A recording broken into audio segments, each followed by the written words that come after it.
और मेयारी चश्मे मिलने का बाएतमाद मरकज नैना ऑप्टिकल्स। नजर और नंबर के चश्मे इंतहाई मुनासिब दामों में मिलेंगे। नैना ऑप्टिकल्स जामत सालियात के पास, ताबानी किराना के बाजू में, मालेगांव। मानव समाचार, मानवता के हक में। तेरी हर बात मोहब्बत में गवारा करके, दिल के बाजार में बैठे हैं खसारा करके। मैं वो दरिया हूँ कि हर बूंद भंवर है जिसकी, मैं वो दरिया हूँ कि हर बूंद भंवर है जिसकी। तुमने अच्छा ही किया मुझसे किनारा करके, तुमने अच्छा ही किया मुझसे किनारा करके। एक बात दरअसल ये अर्ज़ करनी थी कि आप लोगों को मालूम है कि मालेगांव शहर समाजवादी पार्टी के ज़िम्मेदारान की जानिब से, वर्करों की जानिब से एक इंतबा दिया गया था शहर के एक लीडर के लिए, क्योंकि उन्होंने हमारे लीडर के लिए नाजिबा कलमात का इस्तेमाल किया था और उसी के लिए हमें आयशा नगर पुलिस स्टेशन से एक नोटिस दी गई या हमें वहाँ बुलाया गया 15 दिन मुकम्मल होने पर। पीआई साहब ने हमें बुलाया, गौतम साहब ने, गौतम तायड़े साहब ने हमें बुलाया और बुला करके तमाम वर्कर्स के नाम थे वहाँ पर और उनको जो है तो समझाया गया कि आप ऐसा कदम न उठाएं जिससे शहर का लॉ एंड ऑर्डर ख़राब हो। तो हम कानून का भी एहतराम करते हैं और इसीलिए हम इस बात का यहाँ पर ऐलान करते हैं कि जो सामने पार्टी है, यानी मेरी मुराद जनाब एजाज बेग साहब को चाहिए कि 15 दिन मुकम्मल होने के बाद हम उन्हें 8 दिन का और टाइम देते हैं, 8 दिन का और वक्त देते हैं कि वो सिर्फ और सिर्फ इतना करें कि वो माफ़ी मांग लें। जिस तरीके से उन्होंने बात की है, नाजिबा कलमात हमारे लीडर के लिए कहे गए, शान हिंद साहिबा के लिए बिलखुसूस और मुस्तकिम डिग्निटी साहब के लिए, तो ये अच्छी बात नहीं है। आप माफ़ी मांग लें, वो मामला यहीं पर ख़त्म हो जाएगा। क्योंकि कानून का एहतराम अगर हम करते हैं तो आपके ऊपर भी लाजिम आता है कि आप भी कानून का एहतराम करें और आप माफ़ी मांगें। 8 दिन के बाद अगर वो माफ़ी नहीं मांगते तो फिर हमने वहाँ पर हमारे सरपरस्त सलीम गड़बड़ साहब, अनीस मिस्त्री साहब और मुस्लिम ढांडे पहलवान अबू शुएब निहाली साहब, हम और दीगर जिम्मेदारान, हम वहाँ पर इस बात का इंतबा दे करके आए हैं कि अगर आप हमें समझा रहे हैं तो आपकी जिम्मेदारी ये है कि आप उन्हें भी बुला करके समझाएं।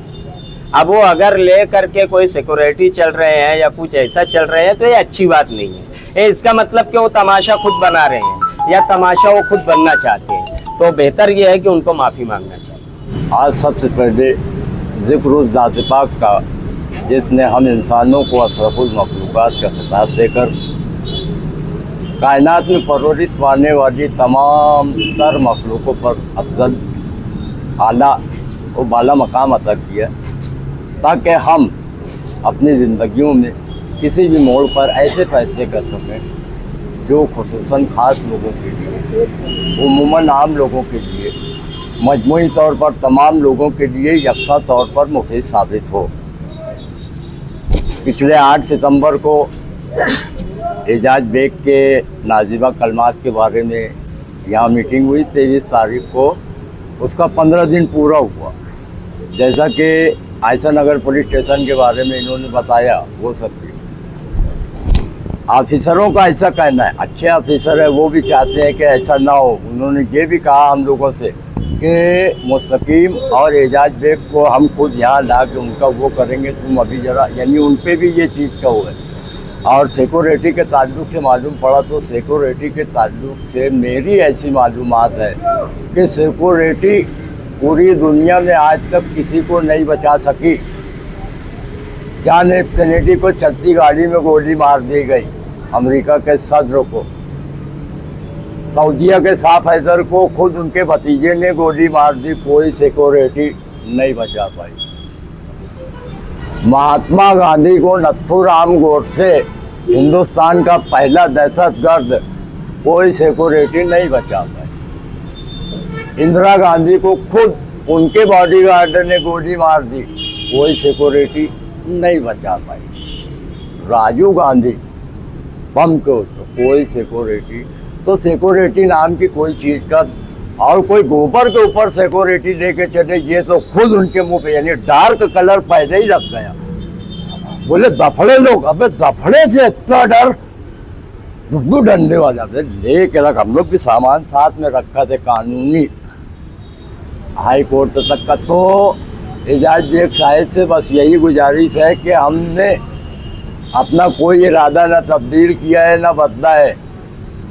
आयशा नगर पुलिस स्टेशन के पीआई की जबानी के हिसाब से हम मतलब उनसे भी मुतासिर हैं कि वो कुछ न कुछ शहर का भला चाहते हैं, तो इसलिए हम मुश्तरका 8 दिन की मोहलत और दे देते हैं एजाज बेग साहब को। चाहे वो जाके पुलिस स्टेशन में उनसे मंगवावे, मीडिया वो खुद बुलवाएंगे, चाहे कहीं अंधेरे में अंदर रसूल से माफ़ी मांग लेती, अंधेरे में अब उसे बचाऊँ।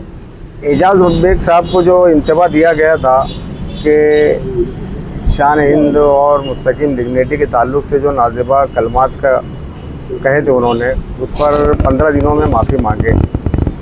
15 दिन मुकम्मल होने के बाद भी उन्होंने किसी किस्म की कोई रद्दअमल सामने नहीं आया, कोई माफ़ी उफ़ी नहीं मांगी।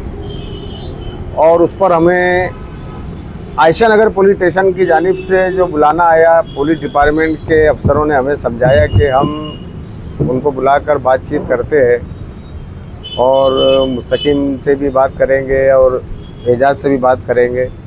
लेकिन पुलिस डिपार्टमेंट की तरफ से तो उतना नहीं हुआ। लेकिन मालेगांव शहर कांग्रेस सदर को होम गार्ड की सिक्योरिटी दी गई है। आज वो अपने साथ होम गार्ड लेके मतलब उनके ऑफिस के बाहर होम गार्ड पहरे पर है। बस इतना देखे हमने तो मुस्लिम डांडे पहलवान ने जो कहा है कि हम हमारी जानिब से 8 दिन का और उनको वक्त देते हैं पुलिस के इसरार पर। उसके बाद हम हमारा जो ऐलान है वो ऐलान के मुताबिक बराबर हम अमल करेंगे और उसमें हम पीछे हटने वाले नहीं है। और उसके अलावा और भी अलग तरीके से तहरीक चलाएंगे, उसका बाकायदा परमिशन दाखिल करेंगे। वक्त पड़ा तो उसका पुतला बनाकर ट्राली के ऊपर उसके इलाकों के अंदर उसको जूते का हार पहनाएंगे, गली गली घुमाएंगे, वो सब कुछ करेंगे हम। बाकी छोड़ेंगे तो नहीं है, तहरीक से पीछे हटने वाले नहीं हैं।